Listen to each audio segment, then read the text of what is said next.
Hi friends, ಶಾಂತ star ಚಾನಲ್ಗೆ ಸ್ವಾಗತ. ಇವತ್ತಿನ ರೆಸಿಪಿ ಬಂದು ಒಳ್ಳೆಯ ಪೌಷ್ಟಿಕ ಆಹಾರ ಅಂತಂದರೆ ಒಳ್ಳೆಯ ರೈಸ್ ಬಾತನ್ನು ನಾನು ತೋರಿಸ್ಕೊಡ್ತಾ ಇದ್ದೀನಿ. ಇದು ತುಂಬಾ ಪೌಷ್ಟಿಕ ಆಹಾರ ಆಗಿರುತ್ತೆ ನೋಡಿ ಫ್ರೆಂಡ್ಸ್. ಇದನ್ನು ನೀವು ಮಾಡಿಕೊಟ್ರೆ ಎಲ್ಲ ಮಕ್ಕಳು ದೊಡ್ಡವರು ಎಲ್ಲರೂ ಖುಷಿಯಿಂದ ತುಂಬ ಚೆನ್ನಾಗಿ ತಿಂದ್ಬಿಡ್ತಾರೆ ಫ್ರೆಂಡ್ಸ್. ಈಗ ಇದನ್ನು ಮಾಡೋದನ್ನು ನಾವು ನೋಡೋಣ. ನೋಡಿ ಫ್ರೆಂಡ್ಸ್, 1/4 ಗ್ಲಾಸ್ ಅಷ್ಟು ಅಕ್ಕಿನ ರೈಸ್ ಮಾಡ್ಕೊಂಡಿದ್ದೀನಿ. ನಾವು ಹಾಕುವಂಥ ಇಂಗ್ರೀಡಿಯೆಂಟ್ಸ್ ಎಲ್ಲ ನಿಮ್ಮ ಮನೆಯಲ್ಲಿ ಇರುವಂಥವೇ, ತರಕಾರಿಗಳು ಕೂಡ ನಿಮ್ಮ ಮನೆಯಲ್ಲಿ ಇರುವಂಥವೇ. ನೋಡಿ, ನಾನು ಹಾಕುವಾಗ ಎಲ್ಲ ಒಂದೊಂದಾಗಿ ನಿಮಗೆ ತೋರಿಸ್ಕೊಡ್ತೀನಿ ಫ್ರೆಂಡ್ಸ್. ಈಗ ನಾವು ರೈಸ್ ಬಾತನ್ನು ಯಾವ ರೀತಿ ಪ್ರಿಪೇರ್ ಮಾಡಬೇಕಂತ ನೋಡೋಣ ಬನ್ನಿ. ಮೊದಲು ನಾವು ಒಂದು ಪಾನನ್ನು ಇಟ್ಕೊಂಡು ಒಂದು 4 ಸ್ಪೂನಷ್ಟು ಆಯಿಲನ್ನು ಹಾಕ್ಕೊಳ್ಳೋಣ. ನೀವು ಜಾಸ್ತಿ ಬೇಕು ಅಂತಂದರೆ ಆಯಿಲ್ ಉಪಯೋಗಿಸೋರು ಉಪಯೋಗಿಸ್ಬೋದು. ನಾನು ಜಾಸ್ತಿ ಉಪಯೋಗಿಸಲ್ಲ ಫ್ರೆಂಡ್ಸ್, ಯಾಕಂದರೆ ಆರೋಗ್ಯನೂ ಮುಖ್ಯ ಅಲ್ವಾ ಆಯಿಲಿಂದ. ಅದರಿಂದಾಗಿ ನಾನು ಸ್ವಲ್ಪ ಮಟ್ಟಿಗೆ ಕಡಿಮೆನೇ ಉಪಯೋಗಿಸ್ತೀನಿ. ಈಗ ನಾವು ಆಯಿಲಿಗೆ ನೋಡಿ ಕಡಲೆಬೇಳೆ 3 ಸ್ಪೂನು, ಹೆಸರುಬೇಳೆ 2 ಸ್ಪೂನನ್ನು ಹಾಕ್ತಾಯಿದ್ದೀನಿ. ಅದರ ಜೊತೆಗೆ ಒಂದು 1/4 ಸ್ಪೂನಷ್ಟು ಸಾಸಿವೆ ಕೂಡ ಸೇರಿಸ್ತಾ ಇದ್ದೀನಿ. ಇದನ್ನು ಚೆನ್ನಾಗಿ ಫ್ರೈ ಮಾಡೋಣ. ತುಂಬಾ ಚೆನ್ನಾಗಿರುತ್ತೆ. ಒಳ್ಳೆ ರೈಸ್ ಬಾತ್ ಅಂತಂದರೆ ನಿಜವಾಗ್ಲೂ ತುಂಬಾ ಟೇಸ್ಟಾಗಿರುತ್ತೆ. ಪ್ರತಿಯೊಬ್ಬರು ಮಾಡ್ತೀನಿ ಫ್ರೆಂಡ್ಸ್. ಇದು ತುಂಬಾ ಒಳ್ಳೆ ಟೇಸ್ಟಾಗಿರುತ್ತೆ ಫ್ರೆಂಡ್ಸ್. ಇದು ಒಳ್ಳೆ ಪೌಷ್ಟಿಕ ಆಹಾರ ಕೂಡ. ಮಕ್ಕಳು ತರಕಾರಿ ತಿಂದೇ ಇರೋರು ಕೂಡ ತಿಂತಾರೆ ಫ್ರೆಂಡ್ಸ್. ಈಗ ನಾವು ನೋಡಿ ಜಿಂಜರ್ ಮತ್ತು ಗಾರ್ಲಿಕ್ಕನ್ನು ಸ್ವಲ್ಪ ಸಣ್ಣದಾಗಿ ಕಟ್ ಮಾಡ್ಕೊಂಡಿರೋದನ್ನು ಹಾಕೋಣ. ಜಿಂಜರು ಗಾರ್ಲಿಕ್ ಅಂತಂದರೆ ಬೆಳ್ಳುಳ್ಳಿ ಮತ್ತು ಶುಂಠಿ ಫ್ರೆಂಡ್ಸ್.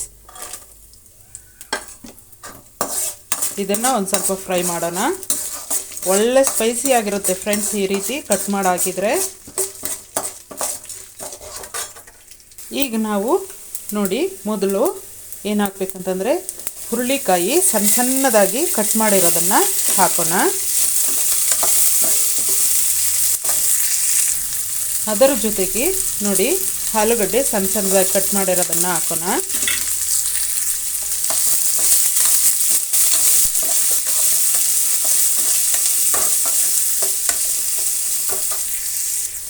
ಈಗ ಕ್ಯಾಬೇಜು ಅಂದರೆ ಎಲೆಕೋಸು ಸಣ್ಣದಾಗಿ ಕಟ್ ಮಾಡಿರೋದನ್ನು ಹಾಕ್ತಾಯಿದ್ದೀನಿ.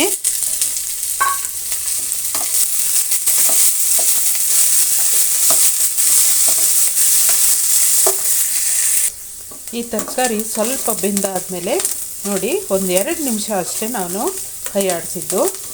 ಈಗ ನಾವು ಈರುಳ್ಳಿ ಮತ್ತು ಹಸಿಮೆಣಸಿನ್ಕಾಯನ್ನು ಸಣ್ಣದಾಗಿ ಕಟ್ ಮಾಡಿರೋದನ್ನು ಹಾಕ್ತಾಯಿದ್ದೀನಿ.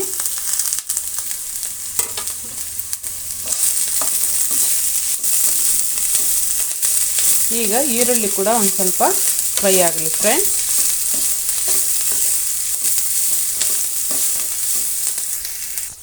ಈಗ ನಾವು ತರಕಾರಿ ಒಂದು ಸ್ವಲ್ಪ ಬೆಂದಾದಮೇಲೆ ಜೀರಿಗೆ 1 ಸ್ಪೂನಷ್ಟು ಹಾಕ್ತಾಯಿದ್ದೀನಿ.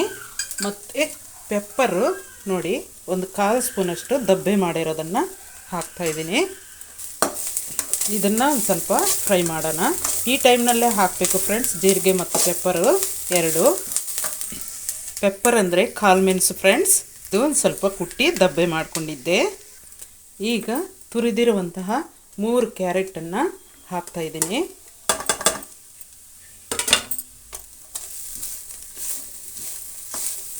ಇದನ್ನು ಒಂದು 2 ನಿಮಿಷ ಚೆನ್ನಾಗಿ ಕೈ ಆಡಿಸ್ಕೊಂಡಿರಬೇಕು ಫ್ರೆಂಡ್ಸ್, ಬೇಯಬೇಕು.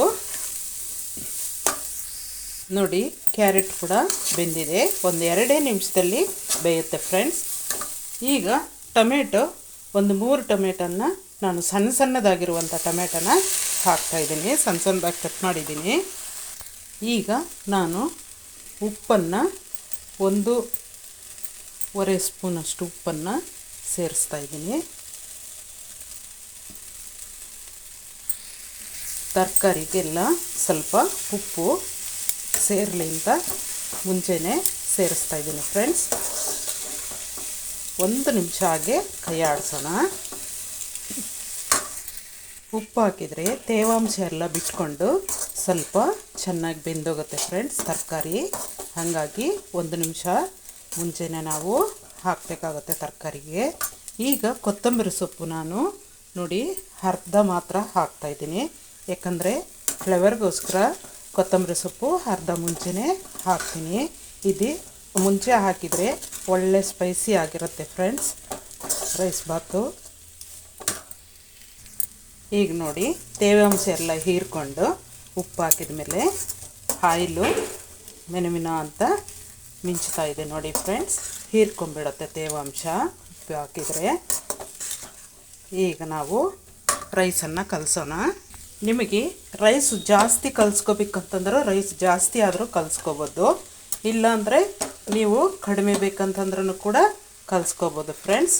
ನಮಗೆ ತರಕಾರಿ ಚೆನ್ನಾಗಿರಬೇಕು ಅನ್ನಂಗಿದ್ರೆ ನೀವು ರೈಸ್ ಕಡಿಮೆ ಕಲಿಸ್ಕೋಬೋದು, ಇಲ್ಲಾಂದರೆ ನಮ್ಗೆ ರೈಸು ಜಾಸ್ತಿ ಕಾಣಿಸ್ಲಿ ಅಂತ ಅನ್ನಂಗಿದ್ರೆ ರೈಸನ್ನೇ ಸ್ವಲ್ಪ ಜಾಸ್ತಿ ಕಲಿಸ್ಕೋಬೋದು ಫ್ರೆಂಡ್ಸ್.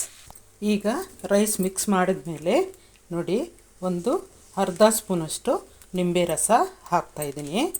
ಜಾಸ್ತಿ ಹಾಕಕ್ಕೆ ಹೋಗ್ಬಿಡಿ, ಯಾಕಂದರೆ ಟೊಮೆಟೊ ಹಾಕಿರ್ತೀವಿ, ಅದರಿಂದಾಗ ಒಂದು ಅರ್ಧ ಸ್ಪೂನ್ ಆದರೆ ಸಾಕು ನಿಂಬೆ ರಸ. ಈಗ ನಿಧಾನಕ್ಕೆ ನೀಟಾಗಿ ಕಲಿಸ್ಕೊಳ್ಳೋಣ. ರೈಸ್ ಕಲಿಸುವಾಗ ಸಿಮ್ನಲ್ಲೇ ಕಲಸಿ ಫ್ರೆಂಡ್ಸ್. ಈಗ ಕೊತ್ತಂಬರಿ ಸೊಪ್ಪು ಕೂಡ ನಾನು ಇರೋ ಕೊತ್ತಂಬರಿ ಸೊಪ್ಪನ್ನ ಹಾಕ್ತಾಯಿದ್ದೀನಿ. ತುಂಬಾ ಒಳ್ಳೆಯದು ಕೊತ್ತಂಬರಿ ಸೊಪ್ಪು. ಗ್ಯಾಸ್ಟ್ರಿಕ್ಕನ್ನು ಕಂಟ್ರೋಲ್ ಮಾಡುತ್ತೆ. ಗ್ಯಾಸ್ಟ್ರಿಕ್ಗೆ ತುಂಬಾ ಇರೋರಿಗೆಲ್ಲ ಗ್ಯಾಸ್ಟ್ರಿಕ್ ತುಂಬಾ ಕಂಟ್ರೋಲ್ ಮಾಡುತ್ತೆ ಫ್ರೆಂಡ್ಸ್ ಕೊತ್ತಂಬರಿ ಸೊಪ್ಪು. ಅದಕ್ಕಾಗಿ ಲಾಸ್ಟ್ನಲ್ಲಿ ಕೂಡ ನಾವು ಕಲಿಸೋದು. ಈಗ ನಾನು ಸ್ಟವನ್ನು ಆಫ್ ಮಾಡ್ತಾಯಿದ್ದೀನಿ. ನೋಡಿ special spicy rice bath ready friends.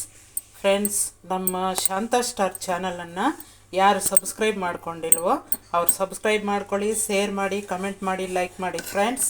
ಇಂಥ ರೈಸ್ ಬಾತ್ ನಿಜವಾಗ್ಲೂ ಯಾವ ಫ್ರೈಡ್ ರೈಸು ಇಲ್ಲ, ಇದ್ರ ಮುಂದೆ ಯಾವ ಗೀ ರೈಸು ಇಲ್ಲ ಫ್ರೆಂಡ್ಸ್. ಇದನ್ನು ಮಾಡಿ ನೋಡಿ, ಒಳ್ಳೆ ಆರೋಗ್ಯಕರವಾದಂತಹ rice bath friends. Thank you very much.